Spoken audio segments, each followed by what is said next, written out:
Welcome back to Bridging the Gap. Today we're here in our studio with our friend Jake Abel. We met Jake a few years ago. Jake stopped by to talk to us about some of the products that he can offer, not only Nelson and Associates Insurance, but other small businesses and even large businesses here in Nassau County. And so we met with him a few weeks ago, and we wanted to have him come in for a special segment because I believe that he has some information that's going to be very valuable to our listeners today. And I just want to, Jake, I want you to just tell our listeners who you are. You can give a little bit of, you know, where you're coming from, and then describe what you do and what products you have to offer. Absolutely. Thanks, Kim. Thanks, Savannah. Happy to be here. Love the studio, by the way. This is amazing. Thanks. You guys do a really good job here. First time on a podcast, too, so I'm super excited. Awesome. Again, Jake Abel with Proliant Payroll. So I'm in the human capital management industry, which really just means helping businesses manage their employees from hire to retire. And when we say employees, you know, we mean W-2 employees, not 1099 contractors. Though we do have some capabilities to help with contractor payments, primarily, you know, my job is helping those employers with W-2 employees. And so, you know, talking about products, you know, hire to retire. So typically, you know, the recruiting efforts are done for, you know, mid-size and larger businesses through like an applicant tracking system sometimes. I mean, a lot of companies will use like a job board or maybe have like a submit your resume on their website. But some of the companies that may have like a lot of growth that's coming down their way or might have, you know, some positions that tend to have turnover. Sure. They'll utilize some technology, which is an applicant tracking system that will kind of guide the applicant and the management team, like through the whole decision-making process of recruiting, capturing their resume, their skills, you know, the goals that are there for the position and finding if they're a good fit. And then if there's multiple steps in that process, maybe they're meeting with the, you know, HR recruiting coordinator. And then after that, maybe it's the hiring manager. And then maybe the CEO might get involved for like final decision. That's what that does. And then, you know, from there, if you wanted to extend an offer, you could do that, you know, through the technology, which would trigger an onboarding workflow essentially. So you can onboard that employee. And all these are just there to like save time and stay organized. Sure. I don't know, you know, how many applicants y'all get when you have a position that goes live, but most of my clients and the businesses that I talk with get a lot of applications for it. And so, you know, being able to kind of streamline that and pick and choose what are the good ones. And even maybe today is not the best time to hire this individual, but hey, we want to keep their resume on file. Sure. So we can look at that down the road. And then when you come to onboarding, it's, you know, the basic employee onboarding paperwork, and it's helping the employer not have to worry about compliance. So, you know, the basics would be like an I-9 and a W-4. Maybe you've got an employee handbook that you have, the staff needs to sign off on, or maybe you have some specific agreements that, you know, your new hires need to onboard. And the nice thing about the onboarding is that they can take care of all that before they've come to work a lot of times. So, you know, when I was growing up, my first job was a restaurant, and, you know, I was a busboy. And my first day of work, I walked in and I sat down at, you know, one of the tables, and my manager walked over with a stack of paper and just plopped it right down in front of me. And it's like, okay, you know, fill all this out. And I was 15 at the time, so I'm a W-4, I don't know what that is, you know? Yep. So I'm trying to figure it out. And, you know, the point is it was a bunch of wasted time, you know? Yeah. With the electronic onboarding, the employee can show up at that first day ready to work or meet the team, shown their, you know, their work area, their workstation, but just be more productive. And even these days, you know, everybody does everything on their phone. So a lot of times, a lot of that's expected. And from the employer's point of view, you know, if you want to demonstrate that you're like a professional organization, you're an employer of choice, you're a company that people want to come work for, you know, having those kinds of technologies really elevates the business, which is great. And the other thing that it does, which is cool, is sort of subconsciously it lets the employee know, like, hey, you know, we're dotting all our I's and crossing all our T's. So, you know, no funny business is going to get through over here because we know what we're doing. You know, we're professionals. Which is important for employers because you always want to make sure you're compliant on one side and that your employees are also staying compliant as well. Absolutely. So I think that's cool that you kind of bridge that gap. Speaking of bridging the gap. Yeah. You bridge Absolutely. the gap between like making sure your employees of that employer are taken care of, and then the employer's happy as well. I think 100%. That's awesome. So I want to kind of stop right there for a minute, Sure. because there may be a business, someone who is just opening a business and has no idea where to begin Sure. with the hiring process. Absolutely. I know for us, a benefit that I had coming into becoming a business owner was that my experience, I had HR experience. And so I understood the importance of documentation, the I-9s and all of the Sure. things that have to be completed, not only by the employee or the prospective employee, but the employer as well. Exactly. And I also come from an era where we used to just stop by, pick up an application, take it home, fill it out, and bring it back, That's right. and then they would Right. call you, and say, "Hey, can you come in for an interview?"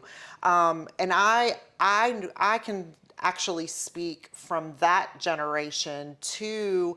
We currently post positions on Indeed, Very common. and we get 132 applicants right now Right. on a Right. posting that we just did in Georgia. And, there's so much more to that software than what I understand or I know how to utilize. Sure. But from going from paper, okay, to what someone might be used to, and let's be honest, I think for a small business or someone just opening a small business, paper always sounds cheaper. Right. Right. And I mean, and I use that term very honestly. Cost effective is probably the Absolutely. professional way Right. to address that. Sure. But as a new business owner, you're starting out with limited funds. The importance of you need employees, you need Right. good employees, but you don't want to go spend money on other things. So you may be using paper apps in the beginning. Sure. However, that's all fine, as you mentioned the word compliance. And my team here in our office, they hear that word probably more than they care to. One thing that a business owner, and I want you to kind of talk about the compliance responsibilities of a small business owner who is onboarding Sure. people to their business. I want you to explain to our listeners, and maybe those that are watching, the severity of being non-compliant Right. with those onboarding. What if they don't get the I-9 completed? What if they don't collect one of the items in list A and B? Right. Right. So I want you to talk about that and how your company, can ensure your customer that those compliance issues will probably never be an issue. It's a great question, and it's something that a lot of new business owners, to your point, they're losing sleep about, they're worried about, they don't know what to do.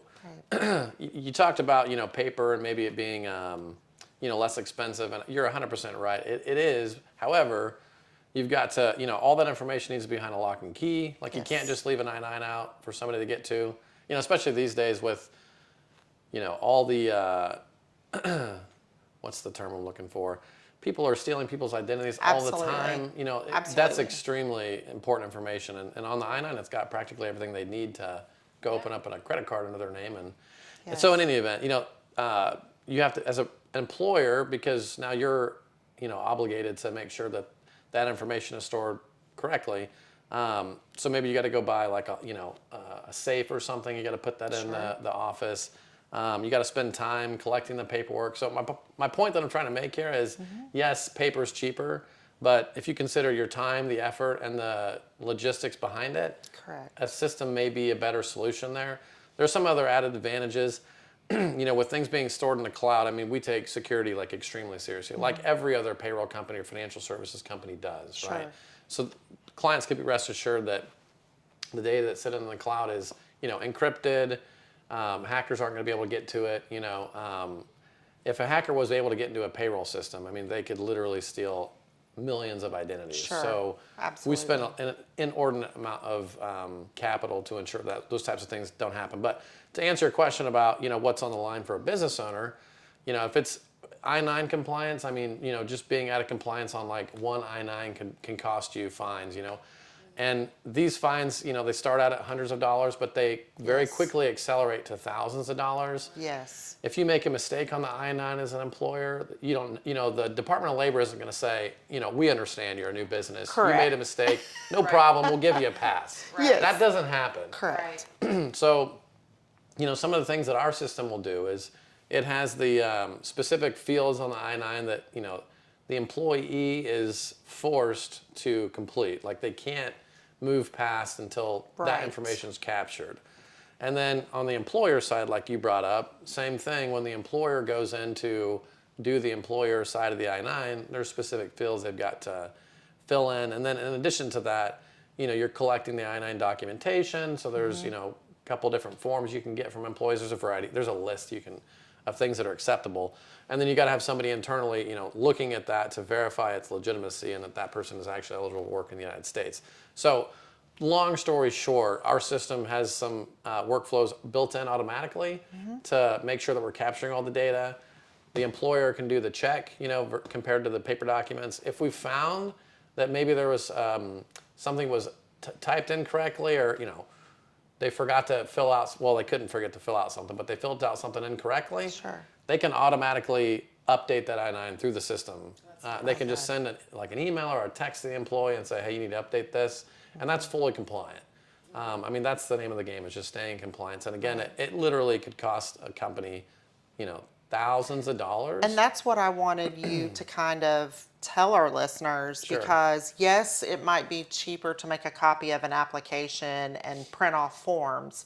Sure. But if they're not stored and I know that in the insurance industry, we're required by law to keep records for 10 years now. It started out at 6, Right. and then it went to 8, and then this past year, Right. they said 10. So there's like the general knowledge of being an employer, but then there's Sure. like the deep knowledge, the Right. things that Absolutely. will. So in your example of, how much a fine could cost them from the Department of Labor or from the government or whomever, does the audit, it might be cheaper to buy a pack of copy paper. Right. But if you don't know what you're doing and it's not your expertise and you're just hiring someone to get your business started to make money, those things Exactly. can fall through the cracks. And so 100%. your software is, and I feel safe saying that, so when we opened, it was kind of, it was me Sure. and Robin. Right. And so then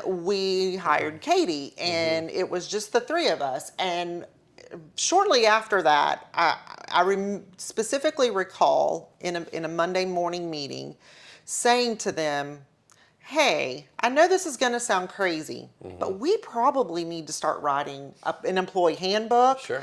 and some policies and making sure that we're doing everything as an employer, because one day, okay, Right. we're going to grow and we're going to have to make sure we're in compliance. Absolutely. And so we started that process, and then we very quickly found out that was out of our scope and truly Sure. out of our work capacity.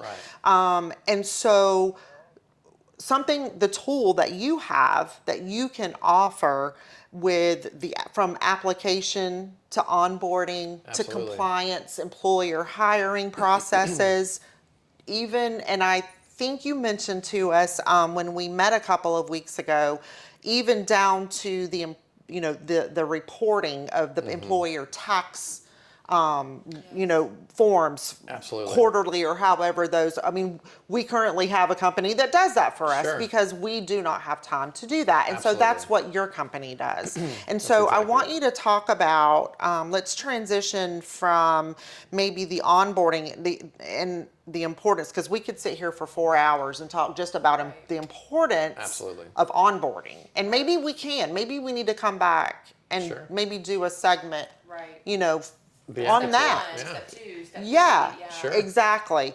But I want to transition from maybe the onboarding to more of now the employee, you've hired them and they're working for you.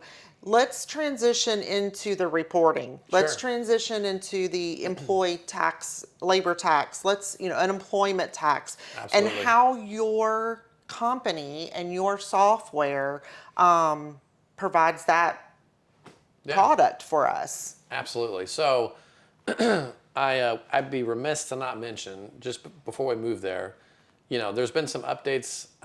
Governor DeSantis passed some legislation in an effort to combat illegal hiring practices, like in the state of Florida, specifically folks that aren't eligible to work. So long story Yes. short, if you're in the contracting industry, I mean, if you don't have I-9s for the folks that you're hiring, or they're incorrect, you could lose your license. Absolutely. And you could be out of business. So it is extremely On important. top of fines. Exactly. Yep. Exactly. But no, yeah. So to your point on like the employer payroll taxes and things like that. And listen, nobody's business core competencies are payroll unless you're a payroll or maybe an HR company, right?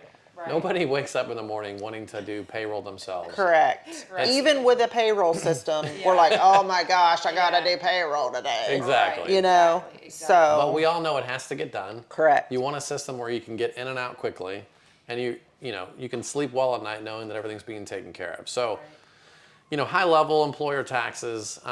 There's really, there's at least two people that are getting paid for the employer taxes. That would be the IRS federally, and then the state that employee resides in. And some states are different. Sure. Florida, we don't have an state income tax, Right. so we just have unemployment. But there are other states that have income taxes as well, and even more so, not to get into like super complexities, but there's some localities that'll have like local taxes, Yes. and so there's a lot more compliance. And I know Georgia is one of those states that has the additional tax, which for us in this area, and if you're listening, Right. just know that when you are recruiting, those are the types of things that people know as an employee. Right. And we have a large population that comes out of the state of Georgia Absolutely. looking for a job here in Nassau County or in Duval County, for the simple fact that they don't have to, with the tax purposes and all Sure. of those things. And so, that's a great resource. Absolutely, and we can help the employer understand, the live-in state, the work-in state, what the tax situation is going to look like. It is something that their CPA should be consulting them with as Yes. well, but we can give them some insights as well. And what's really cool these days, I think, for an employer, but it's sometimes scary, is now you can hire somebody anywhere in the country, theoretically, Yeah. and really worldwide. Depending on your business, of course. I mean, if you run a restaurant, you can't exactly outsource to another state for a server, right? Somebody may have to physically be there, but for some aspects of the business, you can hire anywhere in the country, Yep. which is awesome. But I think sometimes the employers are worried that I don't know what I need to do in this state. So if I put an application out and I'm taking applications all over the country, what if what if the perfect candidate sits in Utah? Like, I know nothing Correct. about Utah taxes. Like, Right. what am I gonna do? So there are some things that we can help them with, and so we have a tax department essentially that can help the business owner set up the tax IDs in those localities. Now, ironically, Florida, to my knowledge, is the only state that we can't do it in, which is funny because Florida is more of a there's a lot less regulation in Florida, but that is one thing in Florida that they wouldn't allow us to do. But the vast majority of states, we can help that employer set those up. There is a nominal fee for that, but at the end of the day, it's saving them time and allowing them to focus on their core competency and working on the business and building the business, not working in the business. So remote Right. came into play, with our famous COVID. Absolutely. I remember I actually worked for a company pre-COVID, and at the time, remote working was being tossed around in departments and with the corporations, Right. and they were no, there's no way, there's no way, there's no way, and it was just complete pushback. Because I think we all agree that pretty much change for anyone is usually resisted in the beginning, right? Because Practically it's the nobody likes fear of change. unknown, you know? And I remember specifically saying, you know, technically I could do my job from home 4 days a week, and I was commuting to Jacksonville. And it was no explanation, just no, we're not gonna do that. Well, all of that was going on, and then all of a sudden we wake up one morning and the world is shut down. Absolutely. And everyone now has to work from home. Right. Well, do you know that that company found a way to allow How me ironic. to do my job, you know, for months from my Oh, yeah. home? And I think that, to your point about having an employee in Utah, I think now there's a lot of, even with our carriers that we deal with, I think a lot of people have kind of transitioned to the remote. Absolutely. And to, you know, outsourcing to other, I mean, now you're not limited to Nassau County finding an employee.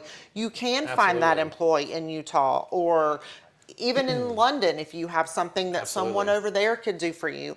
And it works just like, I mean, with Zoom and with all of the things. And so I can tell you that myself, with the vision I have for my business specifically, I need to know what am I required to do as an employee. I have no idea if I found a candidate in another country or in another state, how do I make them do an you proceed? employee and it be legal and it's, you know, Absolutely. it's legit. So your company Yes. would do that. We can take on some pieces for them. Some pieces. We can't help them with everything necessarily. We do have partners. So from an HR perspective, you know, we're a payroll company. Right? Sure, From an HR perspective, we have some partners that can assist with that. But, you know, from a tax compliance standpoint, we started off as a CPA firm. Wow. So we have, you know, a lot of additional knowledge in that realm. And again, with our tax service team, we can help them with the tax setup, which is a huge burden off of the employer. Back to your point about, you know, hiring people nationally and, you know, internationally. I mean, we only work in all 50 states. You know, I can't help anybody internationally. However, the thing that, you know, employers need to keep in mind, I mean, it's dependent upon who you're looking to recruit and who you're looking to hire. If you're looking to hire and recruit top-notch A players, you need to understand now that you're not just competing with the local market any longer. You're Correct. competing worldwide, nationally. So if you're not incorporating that in your recruiting strategy, you're probably losing candidates, you know, in other states, but also you're probably losing candidates locally to companies that will hire and work remote. Or to a corporation that has it all together and already has, you know, a company like yours or your services in place, and we're, you know, we're delayed because we don't. And so they may be contacted and be able to onboard easier with a company that has your services Absolutely. versus a company that does not. Absolutely. And so we'll lose them, or they're like, hey, you know, it kind of shoots down our credibility. I would think if I was searching for a job and I had two companies, one of them was Johnny on the spot because they had a company like yours. Right. And then there's another company that's like, you know, just transitioning into, you know, a little more technology. Absolutely. So the benefit of having a payroll company or a company that has the ability to do the hiring and the onboarding and all of the forms and all of the things that have to be done is super beneficial, not only for the employer or the business owner and the employee, but for potential, you know, employees that are searching all over. Like you said yourself, you may have a subject matter expert that lives in Connecticut and I need that person, but they don't want to move to Florida. Right. Well, I don't want to open an office in Connecticut, but I could work with them. So I think, you know, I think it's very, very wise as a business owner, even if you're a lucrative business or you're an older business or a seasoned business now, and you don't have the services that Proliant offers. I mean, just in the hiring process, Absolutely. you need to give Jake a call, because I think that, you know, in the end, you certainly do not want to be fined. 100%. And then, as you mentioned earlier, you know, losing your license or being shut down, and plus all the fines. So now how are you going to pay Exactly. the fines because you're not having any income? So Absolutely. if you're listening today and you're thinking about your business and you're thinking you have a vision to grow and you're afraid to move forward with your vision, and you're at you've come to a pivot point in your business where you say, I need to hire more employees, but I don't know what I'm required to do, and I don't really know, what am I responsible for? Absolutely. Give Jake a call. He's awesome. He comes out to your business. He'll sit and talk to you as Thank you, long Kim. as it takes to Appreciate that. tell you, what you need to do. So I think at this point, we're going to take a break. And when we come back, we are going to talk to Jake about the payroll side. We're going to dive deeper into payroll and what all his services can provide you to take that burden off of you so you can focus more on increasing your sales or increasing your business, improving your employee contact and communication with a payroll service, that they don't have to come to you every minute and say, hey, my check is wrong. So stay tuned. We'll be back shortly.